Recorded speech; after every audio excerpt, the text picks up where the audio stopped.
لو نسيت الرقم السري للايفون او كتب لك تم ايقافه الرجاء التوصيل بالايتونز بسبب ادخالك للرمز خطأ عدة مرات، في عندك ثلاث حلول، اثنين مجانية والثالث مدفوع. الطريقة الاولى هو اعادة تعيين الهاتف من خلال الاي كلاود. كل اللي عليك انك تجيب جهاز اخر سواء ايفون، اندرويد، لابتوب، وتدخل على موقع ابل اي كلاود. اتأكدوا من العنوان الصحيح لأن بعض الهاكرز يستغلوه لاختراق وسرقة البيانات، فهذا الرابط أو تحت الفيديو. بعد ما نسجل الدخول نصير على تطبيق العثور على الآيفون، نختار الجهاز اللي ما قادرين تفتحوه، نسوي له ريست أو إعادة تعيين. لو كان هاتفك المقفل شابك بالواي فاي أو بخدمة الاتصال، فجأة راح يطفي وبيشتغل كأنه جديد لكن بدون أي بيانات، وفقط البيانات اللي عامل لها نسخة احتياطية في الكمبيوتر أو الآي كلاود هي اللي راح تقدر ترجعها. الطريقة الثانية تتطلب كمبيوتر. كل ما عليك انك تدخل على متصفح الانترنت وتنزل تطبيق الايتونز المجاني من ابل، سواء كان عندك ويندوز ولا ماك. بعد ما ثبته اشبك الايفون بالكمبيوتر ودخل على وضع الريكفري. لو عندك ايفون اكس او احدث سوي هالخطوات. في البداية طفي الجهاز بالضغط على الزر العلوي للصوت وزر الطاقة لمدة 7 ثواني تقريبا، ولما يطفي خليه.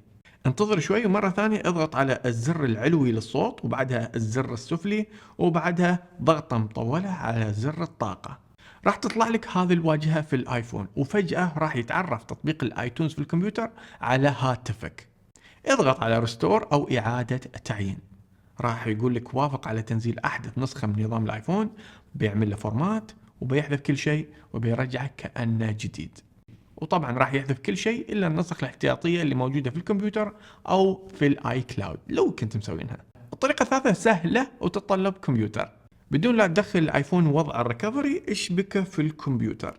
بعدها في الرابط اللي تحت تنزل تطبيق اني انلوك. هذا التطبيق راح يحلك العديد من المشاكل، من بينها المشاكل اللي تقفل الايفون. نفتح التطبيق ونختار خيار فتح شاشة القفل. هذه السيناريوهات اللي ممكن هذا الخيار يحلها.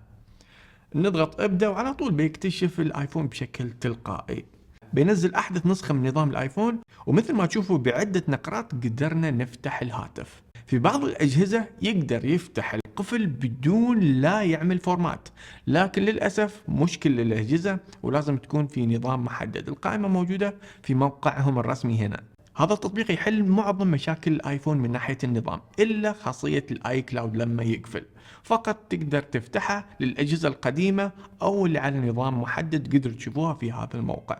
ولكن حتى بعد ما تفتح الجهاز راح يكون في بعض الميزات ما تقدر تفعلها. للأسف التطبيق هذا مدفوع مش مثل الايتونز، ولكنه يستاهل لأن في بعض الميزات راح تستفيد منها، خاصة لو اخترت انك تشتريه مرة واحدة بدون الاشتراك الشهري او السنوي.